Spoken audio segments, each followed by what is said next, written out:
Hey there everyone, I just started this dungeon a little bit. I was giving myself a little bit of time to wake up. I'm recording this fairly early in the morning. I did decide to take the day off, so a way to enjoy that is to actually get some Darkest Dungeon going here. So if I sound a little tired initially, if it's in my voice, it will probably warm up near the end of the video, hopefully. But I definitely want to get this video out, maybe another, that where I'm at least going to do audio on another video, and that video would most likely be Crimson Court and Colors of Madness trinket guide thoughts kind of thing. I have other videos where I go over how good I think each trinket is, and it'd be exactly one of those videos. I got very fortunate on the speed there. That 9 speed just lost to a 5, so that's very fortunate. The fact that I could actually outspeed everybody. I can actually really, this party isn't too much of a problem in terms of stress damage or obviously physical, so I guess I don't necessarily have to prioritize one over the other. Oh, he's invisible with a low speed, so most likely we're all going to get to go before him. That's not a problem. All that really does is allow me to get some heals and buffs in there and then move on my merry way. Very fortunate on the crit heal, drops her below 10 stress already, and we get it right back with, yep, I say we get it right back with that critical. So once again, we're just going to take a turn to hopefully not, okay. I wasn't sure if a critical would kill him or not, however, that's probably best case scenario. We just want the Jester to go once, I think.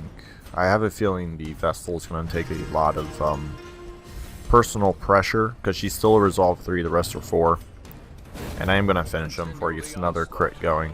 The amount of HP he's missing isn't too detrimental at the moment, and he can probably be saved next round. If I get really nervous, if it's like a battle room fight coming up, yeah, so that's not an issue. So Highwayman at 21 HP, I mean, he's got a decent speed, so I can probably move him out of bad situations if I need to. So I'm not too worried about actually losing him. Relatively low amount of fights. They might be, they might be stacked higher on this side. I'm not sure yet. Sometimes you don't get a lot of fights in even a medium explore, which is actually partially a reason why I picked them. They don't tend to be very heavy in terms of fighting, so you can actually blow through them rather quickly, which is a lot of resolve and a lot of money. Because even if you bring in 50 scouting and keep the torch up, you have a pretty good chance of getting double scouts. And obviously the double scouts are your key to secret rooms. So the more secret rooms you can find, the better. And since I do have a shield breaker along and I have not finished her DLC, I will not be using the campfire till the very end of the dungeon. Oh, bloodthirsty, shoot. That's like the only quirk she really has, and sure enough, fascinated with injury and torture. That device is definitely made for torture. So we are going to be opening that pre-medicinal herbs, which is why I brought a couple.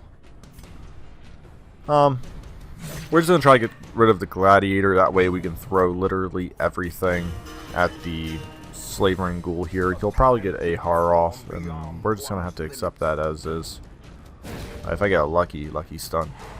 A very lucky stun. I think that was a 50% chance. Might have been lower, might have been 40.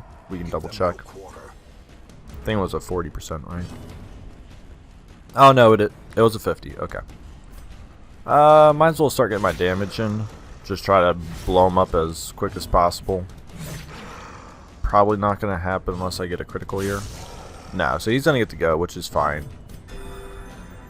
As long as it's a rend or something, I don't want him howling. It's really the only... Okay, that's fine. I mean, I don't prefer it, but it is what it is at this point. Fortunately, I have a couple of books. I think I have 1 or 2 Book of Sanities on. Yeah, I got 2 Book of Sanities on. I have a Jester. It's not the end of the world, but of course you don't want to voluntarily take a howl. It's just going to add a lot of stress. These are both hero-specific trinkets, thus they're actually worth a decent amount of money.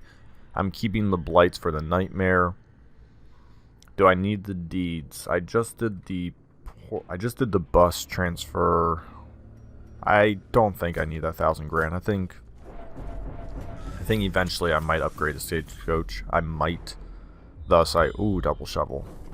That is just not worth it. So, I only brought 3 shovels. It's a double shovel, which now I'm thinking about it, I don't know if I've seen that in a long time or if ever. It's hard to recall all the dungeons I've done in the past.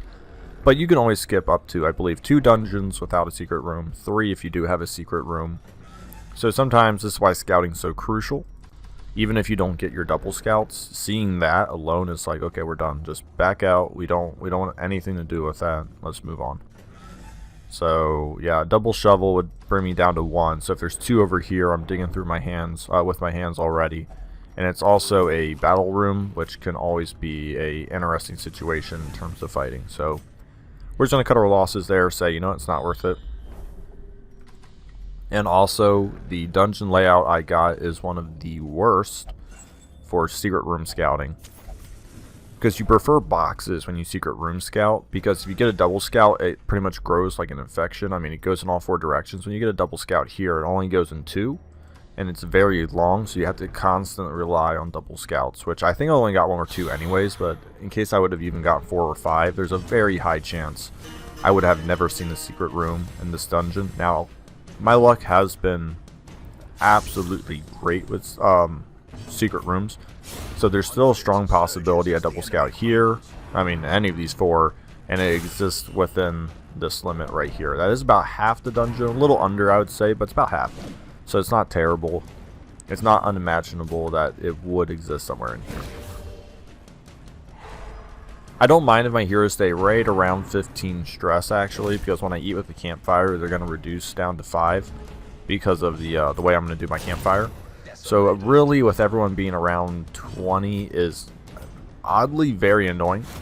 And the reason why that's very annoying is it's like, it's really not enough to prompt a inspiring tune yet, but at the same time, we need to because it is right above that limit. So she's fine now. If I could just get 2 more off, that'd be perfect. And we're going to try to do some stun control. Beautiful.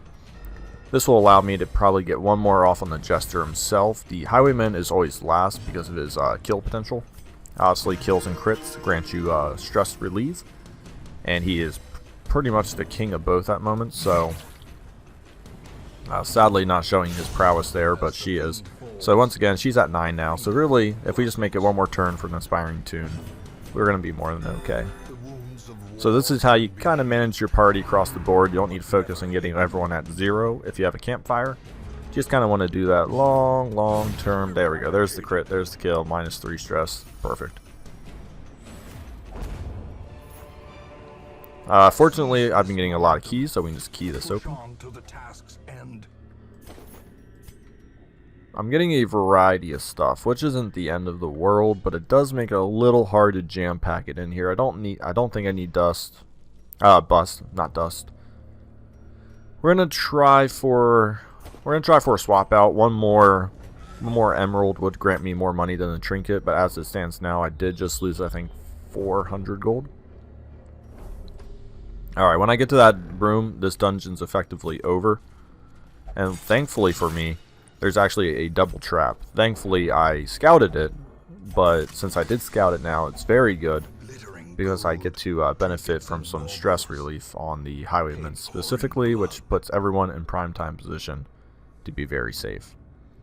I have the Holy Waters for possibly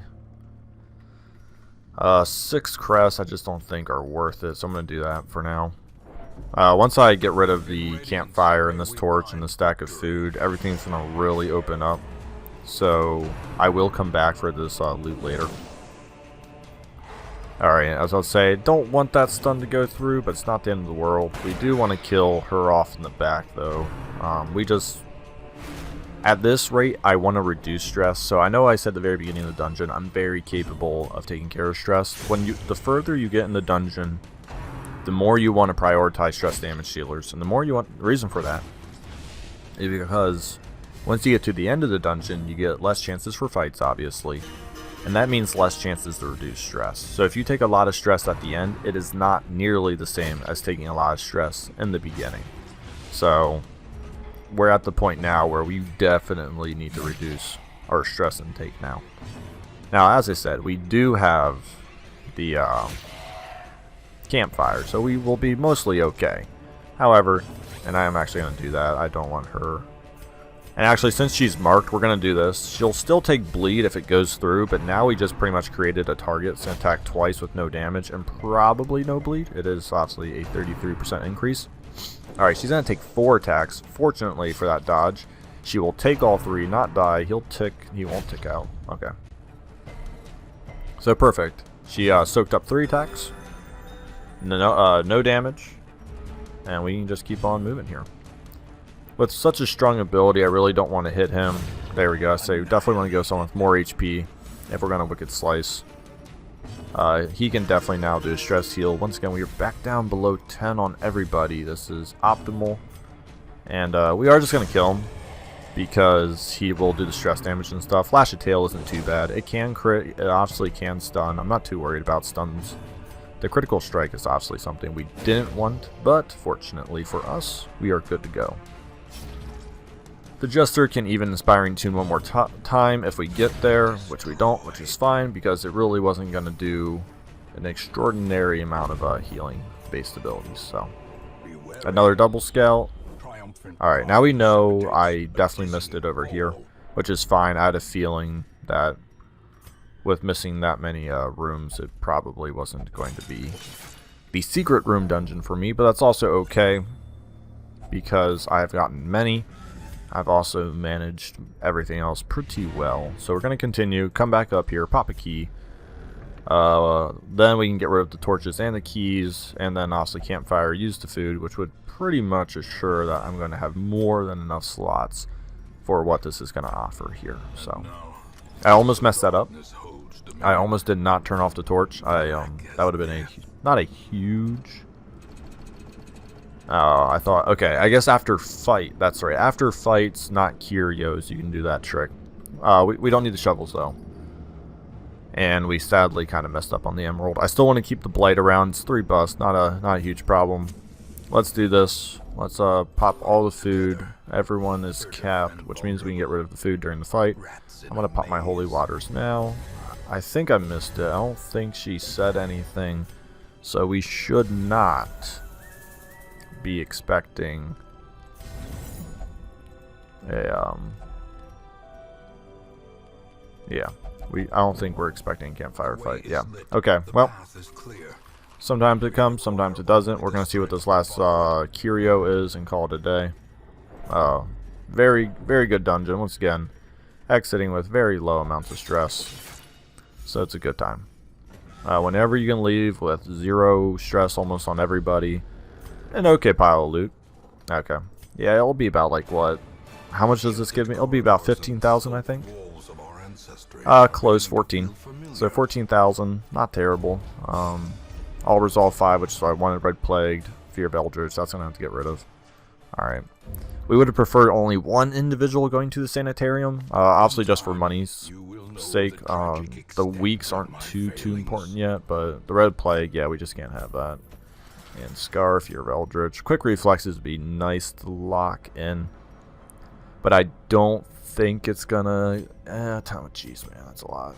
Yeah, I don't think it's gonna replace. If it does, I guess I'm a fool. Now we're sitting nice and awkwardly at 3 people in the veteran stage status. That's oh well, though. Alright. We do have a Necromancer Lord, finally. That wouldn't actually be a terrible place to take in a couple of these individuals. Such as the Bounty Hunter, maybe. Because that would get them to probably resolve 6. It'd be close, so let's set this up. I might do my next video. Yeah, I might do my next video. I'm going to do a double Highwayman strat, actually. I know usually I do... Well, okay. Nah, we'll do the Holy Lance combo, which has to go like that, right? Yeah, oh, yeah, definitely. Speed's okay. And then, of course... And this is always the hardest. Entering a champion level dungeon the first time is always one of the most difficult things you're going to do.